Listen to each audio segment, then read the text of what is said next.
Tips to keep in mind on this reverse around the corner will be, when you park the car, make sure you're not parked too tight to the curb. Give yourself about 6 to 10 inches from the curb. If you park too tight, you might rub your tyres off the curb and it'll make it more difficult to see the curb in your mirror. It's an important tip before you start to adjust the left wing mirror so that you can see the path clearly. If you don't do that, you will either hit the curb or run too wide.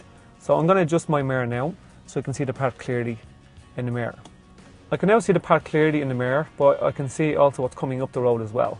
If you bring it down too low and you can only see the path, you cannot see what's coming up the road, and that would be too low. If you don't have electric mirrors and you need to do it manually, and if you cannot reach across on the left side to adjust it, the driver tester will adjust it for you if you ask. And they are happy to do that for you because they know that you need to use your left mirror.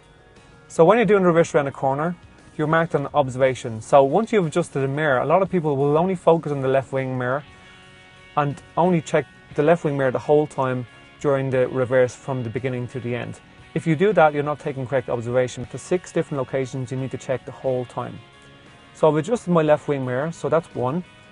I can use my rear view mirror as well, so that will be 2, but try not to use it too much. I need to look in front of me to see what's going on ahead, so if there's anybody turning in front I can see the danger, so that would be 3.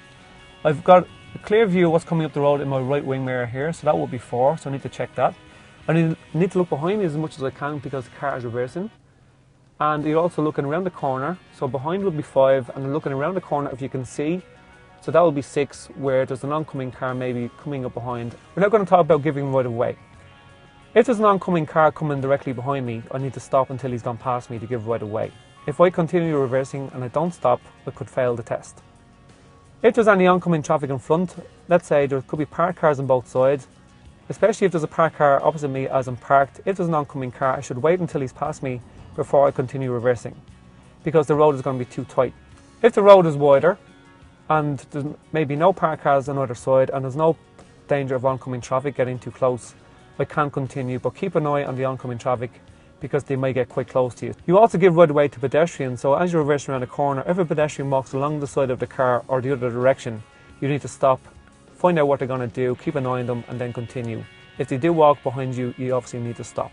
We're now going to go through the competency section of the driving test sheet. There's a few areas you may get marked for this.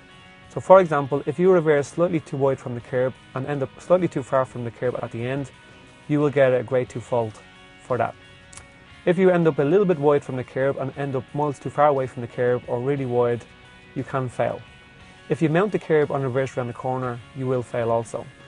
But let's say for example, you're going to hit the path, tell the driver tester that you need to stop before you hit it, tell him or her that you need to go forward to adjust the car and then you can continue. But by having to do it twice, you will also get a mark for that as well. And the final thing would be that if you're over adjusting the wheel the whole time, you will get a mark for that as well. We're now going to talk about when to actually steer around the corner. So if you think of the steering wheel as a clock, so this will be 12 o'clock, this is 6, this is 9 and this is 3. At the moment the car is in a straight line and we're at what I call the 9 o'clock position. So the wheel is straight at the moment, so I'm going to look front, mirrors and behind and keep an eye on the curb. When it gets to the point, I want to keep the car about this distance to the curb the whole time. I need to start turning the wheel a quarter turn to the left. So I'm going to bring the wheel from 9 o'clock to 6 o'clock, where I can still see the curb clearly. So I'm continuing my observation, giving right of way. If there's nothing coming, continue. But when I can still see the curb or I need to continue turning again, I'm going to bring the wheel from 6 o'clock to 3 o'clock, which is now a half turn. I can still see the curb clearly, continuing moving, and then I need to turn again, so bring the wheel from 6 o'clock to 12 o'clock. Normally when you get to this point, and I can't see up the road anymore in this right hand wing mirror because I then have a blind spot, I need to pause on the brake and check down the road correctly from my blind spot because I will not be able to see. So I'm at 12 o'clock on the wheel, continue looking behind, looking for the path. If I can't see the path, I will need an extra turn to the left about here. Then I'm going to leave the wheel to that position. As soon as the path comes into view, I'm going to bring the wheel from here back to what I call 3 o'clock to the right. This will stop me getting any closer to the curb and keep the car going nicely around the path. As the car gets a bit closer to the curb, I'm going to go from 3 o'clock to 6 o'clock. Let the car travel a little bit closer and then get to the point where I want to finish to bring the wheel back to 9 o'clock and the wheel is back straight again, and then continue reversing, maintaining observation by looking around and continue until the driver tester asks you to stop.